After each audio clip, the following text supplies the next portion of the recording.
ইসলামী দেখলেই তাদের কি ইসলামী মনে করবেন? আমাদের অনেক ইয়াং জেনারেশনের ভাইয়েরা শহরে বন্দরে গিয়ে বলছে মারে মা জামাতে ইসলামী বেনা বালা জিনিস ইতারা নামাজ যোগ্য না সারে এক ওয়াক্ত ছাড়ে না। মনে রাখবেন, মদের বোতলে যদি 1000 বার ইসলামী মদ ইসলামী হবে হবে ঠিক তদ্রূপ মদ যেমন কখনো ইসলামী হবে না, ঠিক তদ্রূপ গোস্তাখে রসুল বেয়াদবে রসুল জামাতে ইসলামী কখনো ইসলামী নয়, ইসলামী নয়। এদের সাথে মোকাবেলা, এদের সাথে আপোষ কোনো না কোনো সময় কেউ না কেউ করে, কোনো না কোনো সময় কেউ না কেউ। কিন্তু আশেকে রসুল আহলে সুন্নাত ওয়াল জামাতের সাথে কিয়ামত পর্যন্ত হয়েছে পর্যন্ত কিয়ামত পর্যন্ত এদের সাথে কোনো আপোষ। কারণ আপনি বিএনপির ব্যাপারে, আওয়ামী লীগের ব্যাপারে, এলডিবির ব্যাপারে, বিভিন্ন রাজনৈতিক দলের ব্যাপারে আপোষ করেন, তারা আপনার ঈমান নিয়ে টানাটানি করবে। এগুলো দুনিয়াদারির রাজনীতির দল।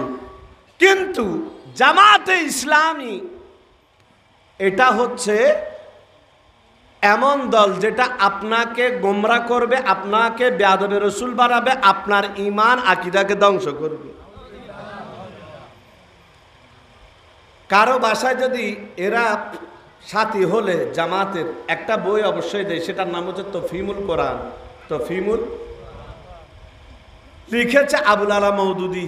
আবুল আলা, কারো বাসায় যদি তফহিমুল কোরআন থাকে, অথবা কেউ যদি পারেন কিনে দেখবেন, অথবা কেউ যদি পারেন আজকাল ইন্টারনেটে পাওয়া যায়, ঠিক কিনা, ডাউনলোড করে সূরা ইজাজাত তাফসীরের মধ্যে দেখবেন এই আবুল আলা মওদুদি লিখতেছে যে ওয়াস্তাগফিরুহু, ইজাজার মধ্যে যে আল্লাহ সুবহানাহু ওয়া তাআলা হাবিবকে বলেছেন, ও হাবিব আপনি ক্ষমা চান, এটার এতটুকু আল্লাহ বলেছেন। এরপরে গিয়ে সে তাফসীর করতেছে আবুল আলা মওদুদি যে হে রসুল, আপনি নবুয়তের দায়িত্ব পালন করতে গিয়ে যে সকল ভুল ত্রুটি অবহেলা করেছেন তার কারণে ক্ষমা চান। একটু জোরে বলবেন না? তার কারণে ক্ষমা।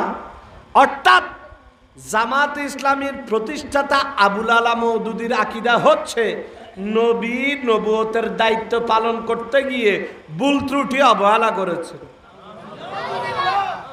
ভুল ত্রুটি।